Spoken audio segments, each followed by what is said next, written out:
వచ్చును క్షామంబు వాన కురిసెనేని వరద పారు వరద కరువు రెండు వరసతో నెరుగుడి విశ్వదాభిరామ వినురవేమా విశ్వదాభిరామ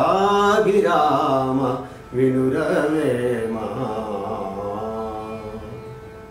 వాన కురియకున్న వచ్చును క్షామంబు వాన కురిసెనేని వరద పారు వరద కరువు రెండు వరసతో నెరుగుడి విశ్వదాభిరామ వినురవేమా విశ్వదాభిరామ వినురవేమా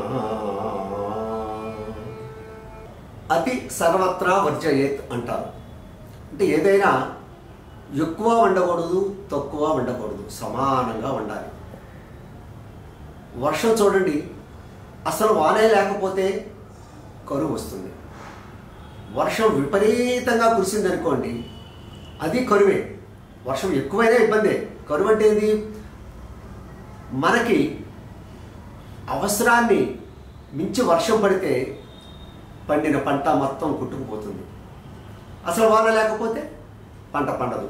కాబట్టి సమానంగా ఉంటేనే పాడి పంట సుభిక్షంగా ఉంటుంది.